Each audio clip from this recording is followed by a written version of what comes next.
puso, huwag na sanang paloloko. Ituturo ng investigador kung paano kumilatis ng peke sa totoong pera. Ibubuking pa namin ang ilang miyembro ng sindikato. Sinasabing money makes the world go round. Pero ang impormasyong nakarating sa investigador, may mga peking pera na tila nagme-merry-go-round. Dahil sa ilang karating probinsya ng Metro Manila, may mga gaya-gaya putumayang nag-iimprenta ng peking piso. Mga tinagurian silang pirata ng pera. Nakabili tayo doon ng tagpa 500 at saka 200. 500 nabibili ng 200. Yung namang 200 nabibili ng 50 pesos.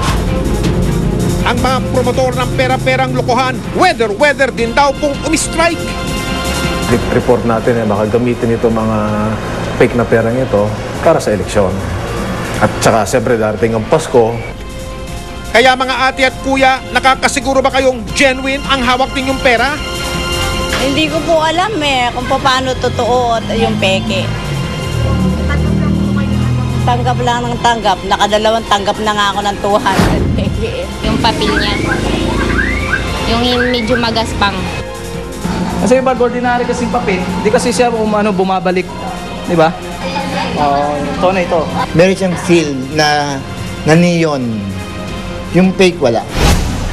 Para wag malasin sa naibubulsang pera, tandaan itong ilang paalala. Sa Latin ang pera. Ang genuine na pera ay may naaligas-gas. Meron siyang roughness, certain roughness to the touch. Pag tinignan mo ang portrait ng genuine, malinaw, malinis, makinis, maganda ang itsura. Pag tinapat mo yan sa ilaw, yung area na yan, tatawag natin dyan watermark kasi may makikita kang silhouette ng portrait. Hinagod mo yan, yung watermark na yan sa genuine, may makakapangkang embossed. Nagdagan natin ng windowed security thread na parang nakatahi. Tinilt mo, iba-iba ang direksyon, iba-iba ang kulay na binibigay from magenta to green.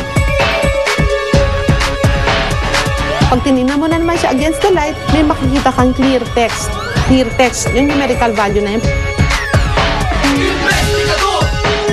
O, ito pang isang paalala. Maging ang pagtatago o pagdidisplay raw ng peking pera, bawal na bawal. Kahit wala kang intention siguro, pero bawal sa batas. Ito ay nakaka-confuse lamang. Kung makakita ka ng kaduda-dudang pera o talagang peke yung pera, dapat ito ipo-forward natin sa Bangko Sentral.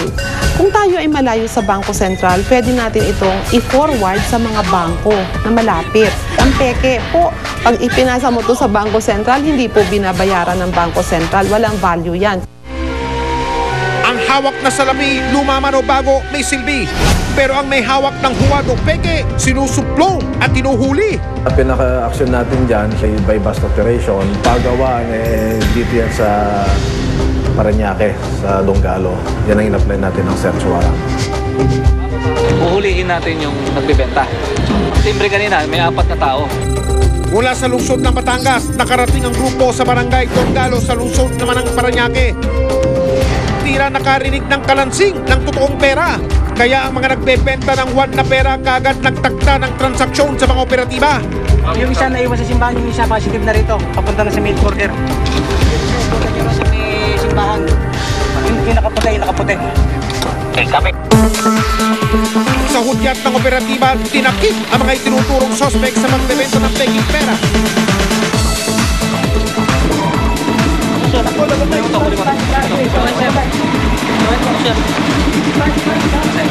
Sir.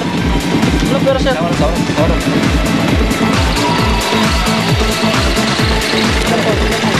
Kala mo yan, Kanino galing? Hindi ko po alam. Ikaw may dala ng pera? Nakumpiska sa kanila ang mga peking pera na kanila umanong balak ibenta. Kinilala naman ng mga suspect na sina Fredelyn Arones alias RG at John Arnold Munoz. Sa estilong ginagawa ng grupong ito ay yung meron kang computer, high-end computer, meron kang high-end printer, tapos maganda yung mga papel mo, yung tinta, tapos kukopihin mo lahat yung mga security features na nandoon. Maaari silang mapatawan ng parusa under the penal code, no? Revised penal code. Yan ay nasa 168. At ang parusa niyan ay 10 to 12 years, no? Ang ganitong uri ng panloloko at pananamantala pwede raw mapigilan, lalo na kung may mga mamamayang handang makipagtulungan. Meron tayong reward system. Ito yung sinasabi natin na nakatulong ka na, nagkapera ka pa, no? Ibibigay ka agad dun sa mga nagsusuplong sa Bangko Sentral is about 80% of what is due them. Yung iba, tumatanggap yan ng mga 200 to 300,000 pesos per case, no? Kaya naman matapos masukol ang mga tagapagbenta, ang ugat naman ng problema ang sunod na pinuntirya. Okay, go. Susunod mga kumakalat na peking pera, sinong muka ang nag-iimprenta?